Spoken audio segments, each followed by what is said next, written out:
Welcome दोस्तों। कहीं पे भी इन्वेस्ट करने से पहले ये वीडियो एक बार जरूर देख लीजिएगा, क्योंकि इन्वेस्टमेंट खो जाने के बाद आप लोगों को वहां से निकलने में बहुत लेट हो जाता है और आपका पैसा भी अटक जाता है या तो फिर लॉस हो जाता है। तो आज के वीडियो में मैं आपको बताऊंगा कि कौन कौन सा ऐसा एसेट है जिसमें हम लोगों को इन्वेस्ट नहीं करना चाहिए। तो चलिए दोस्तों, शुरू करते हैं आज के वीडियो।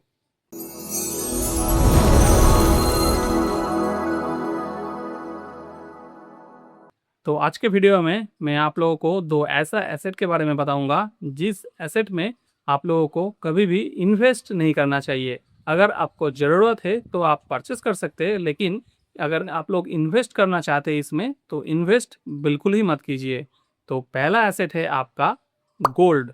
गोल्ड में अगर आप इन्वेस्ट करेंगे तो आपका पैसा अटक जाएगा, क्योंकि देखिए अगर आप गोल्ड ज्वेलरी खरीदते हैं, जब आप ज्वेलरी खरीदेंगे जो गोल्ड का प्राइस है उस प्राइस के ऊपर मेकिंग चार्ज बहुत परसेंटेज होता है। तो ये जो मेकिंग चार्ज है ये तो आपका टोटली लॉस हो गया। और जो गोल्ड का वैल्यू है वो देखिए, गोल्ड का वैल्यू तो इंक्रीज हो रहा है, वो तो सही है, लेकिन ये गोल्ड आपके घर पे या आपके बैंक के लॉकर पे पड़ा रहेगा, लेकिन कोई इंटरेस्ट नहीं देगा आपको। तो ऐसे अगर आप गोल्ड परचेस करेंगे तो आपका पैसा ग्रो नहीं करेगा। इन्वेस्टमेंट होगा लेकिन पैसे का कोई ग्रोथ नहीं होगा। तो इसका मतलब ये नहीं है कि आप लोग गोल्ड खरीदना बंद कर दे, क्योंकि गोल्ड तो एक एसेट होता ही है, ठीक है, और हम सबके घर में ये होना भी चाहिए। लेकिन गोल्ड में अगर इन्वेस्ट करना है तो थोड़ा दिमाग लगा के स्ट्रेटेजिकली इन्वेस्ट करना होगा। क्योंकि देखिए जितना ज्वेलरी आपको चाहिए वो आप परचेस कर सकते हैं, लेकिन अगर आप इन्वेस्टमेंट के लिए गोल्ड पे इन्वेस्ट कर रहे हैं तो ये जो फिजिकल गोल्ड है इस पे मत इन्वेस्ट कीजिए। फिजिकल गोल्ड में इन्वेस्ट करेंगे तो आपका पैसा का ग्रोथ नहीं होगा। तो अभी आपके दिमाग में ये क्वेश्चन आएगा, तो फिजिकल गोल्ड में इन्वेस्ट नहीं करेंगे तो कहाँ पे इन्वेस्ट करेंगे? देखिए, गोल्ड में इन्वेस्ट करने का और भी बहुत सारा तरीका है, और जिस पे आप इन्वेस्ट करके आपका गोल्ड का जैसे वैल्यू इंक्रीज हो रहा है डे बाय डे, वो तो इंक्रीज होगा ही, ऊपर से आपको ईयरली इंटरेस्ट भी मिलेगा गोल्ड के वैल्यू के ऊपर।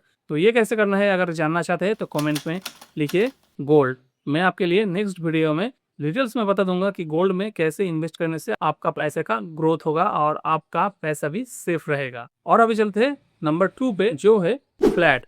क्योंकि हम में से बहुत सारा लोग ऐसा है, छोटा शहर में रहता है या गांव में रहता है, लेकिन इन्वेस्ट करना चाहते हैं कि कोई बड़े सिटी में या बड़े शहर में एक खुद का फ्लैट हो। ठीक है, रहेगा वो गांव में या छोटा शहर में, लेकिन बड़े सिटी में एक खुद का फ्लैट लेके वो लोग रख देता है। तो फ्लैट खरीदने के टाइम वो लोग सोचते हैं कि मेरा पैसा तो एक प्रॉपर्टी में ही इन्वेस्ट हो रहा है, ठीक है, मेरा पैसा तो लॉस नहीं हो रहा है, लेकिन आप लोग गलत सोच रहे हैं। अगर आप लोग एक फ्लैट पे, नया फ्लैट हो पुराना फ्लैट हो, जैसे भी फ्लैट हो, आप परचेस कर रहे हैं और वहाँ पे आप लोग नहीं रह रहे हैं, तो ये इन्वेस्टमेंट आपके लिए बहुत ही गलत होगा। क्योंकि देखिए, अगर आपने कोई भी फ्लैट परचेस किया, वो छोटे शहर पे हो, बड़े शहर पे हो, सिटी पे हो, जहाँ पे भी हो, फ्लैट के लिए फ्लैट परचेस करने के बाद एक फ्लैट का एक मेंटेनेंस चार्ज होता है। मान लीजिए मैं आप लोगों को हिसाब के लिए बता रहा हूँ कि आप लोगों ने एक 40 लाख रुपीस में एक फ्लैट खरीदा है 1000 स्क्वायर फीट का, ठीक है। तो ये सिटी के ऊपर डिपेंड करता है कि कहाँ का फ्लैट का मेंटेनेंस चार्ज कितना होगा। तो ओवरऑल जैसा हिसाब होता है कि आपका जितना स्क्वायर फुट का फ्लैट है उतना पैसा दिया जाता है। मतलब 1 स्क्वायर फुट के लिए 1 रुपया। मतलब अगर आपका 1000 स्क्वायर फुट का फ्लैट हुआ तो आपको मंथली 1000 रुपया मेंटेनेंस चार्ज देना पड़ता है। अगर आपने फ्लैट खरीद के रख दिया है, यूज नहीं कर रहे हैं, उस पे नहीं रह रहे हैं, तो हर महीने आपको 1000 रुपया ऐसा ही देना पड़ रहा है, ठीक है। तो क्या हो रहा है, आपका फ्लैट ऐसे ही परा परा खराब हो रहा है और ऊपर से हर महीने आपका 1000 रुपया देना पड़ रहा है। उसके बाद अगर आप यूज़ नहीं करेंगे, कुछ दिन के बाद ये खराब होगा, वो खराब होगा, उसको इससे ठीक करना पड़ेगा, उसके लिए अलग से चार्ज लग जाएगा। एक महीने में 1000 रुपया लग रहा है, एक साल में 12,000 लग रहा है। तो आप सोचिए, अगर आप एक फ्लैट खरीद के ऐसे ही रख दिए है और सोच रहे कभी शहर जाएंगे तो वहाँ पे कुछ दिन के लिए रहेंगे, तो देखिए ये तो आपका एक गलत इन्वेस्टमेंट हो गया, ठीक है। हाँ, अगर आपने फ्लैट खरीदा है और उस फ्लैट को आपने किराए पे दे दिया है तो सही है, वो हर महीने आपके लिए एक फिक्स्ड इनकम जनरेट कर रहा है। लेकिन अगर आपने किराए पे भी नहीं दिया है और खुद भी नहीं रह रहे, तो ये इन्वेस्टमेंट आपके लिए बहुत गलत हो गया।